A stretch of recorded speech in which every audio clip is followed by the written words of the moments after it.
보통 학계 표절은 어떻게 판단하고 있습니까? 저희 교육부 지침만 알고 있는데 실제 학교 분위기도 똑같은지 궁금합니다. 현장 네, 분위기. 학교 다르지 않습니다. 이제 학생이 석박사 논문 학위 신청을 할 때는 본 논문과 함께 카피킬러라는 여러 개의 이제 표절도 검사 프로그램으로 자기 논문 돌린 결과서를 첨부해서 냅니다. 그래가지고 고려대학의 경우는 맥시멈 8%를 넘어서 그걸 내면 이 논문은 표절에 해당되기 때문에 논문 심사 자체가 시작이 되지 않습니다.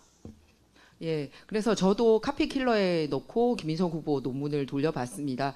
그랬더니 그냥 100% 복붙한 것만 41%가 나왔고요.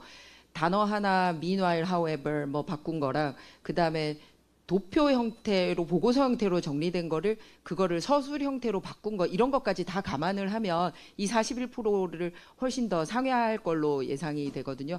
아마 교수님께서도 보고 나오셨을 것 같은데 그럼 김인석 후보 논문은 그럼 어떻게 판단해야 됩니까? 네, 34페이지 쪽이더라고요. 그래서 각 주하고 앞에 목차 빼면 실제 논문은 한 30% 되는데 30쪽 되는데 41% 표절이면 네, 한 15장에서 20장 정도만 이제 본인이 쓴 거고 나머지 한 16장 이상은 결국은 남의 거를 그대로 갖고 왔습니다. 4개를 주로 베꼈더라고요.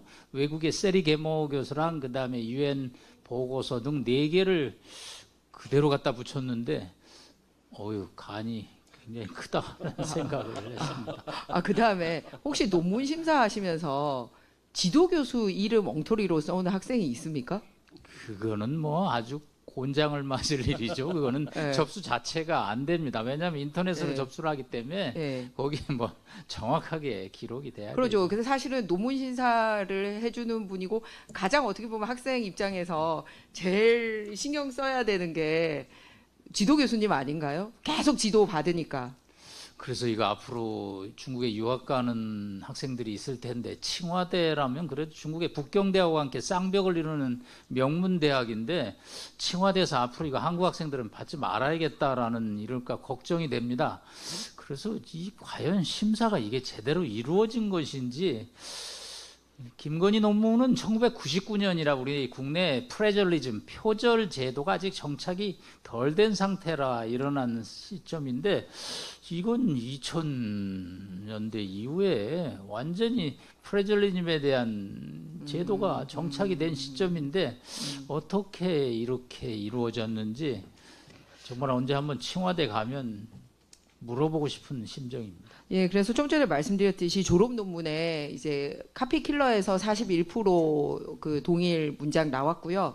그리고 사실 지도 교수님 이름도 오기가 있는 걸로 나왔습니다. 그래서 내용에 탈북자, 반도자 이런 걸 떠나서 이 정도면 국내 학위 같은 경우면 통과됩니까? 그러면?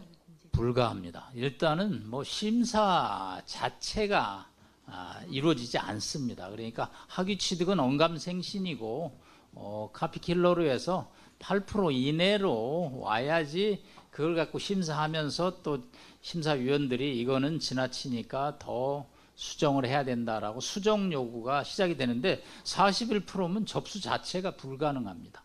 좀 전에도 교수님 답변하시는 중에 본인이 직접 이런 퀘스천 녹여서 말씀을 하셨는데요. 어떤 법적 책임이 따릅니까? 이렇게 41% 표절하고 이런 부분에 대해서. 모르겠습니다. 보통 석사는 3사람, 박사는 5사람의 심사위원을 거칩니다. 3사람의 석사 심사위원들이 인지하지 못할 수도 있고 또 표절 그 검사서를 첨부하지 않았을 경우에 이제 이게 만에 하나 어떻게 그냥 통과되더면요. 밖에서 이 논문을 보고 학교 연구진실성위원회, 연구윤리위원회에 문제 제기를 합니다.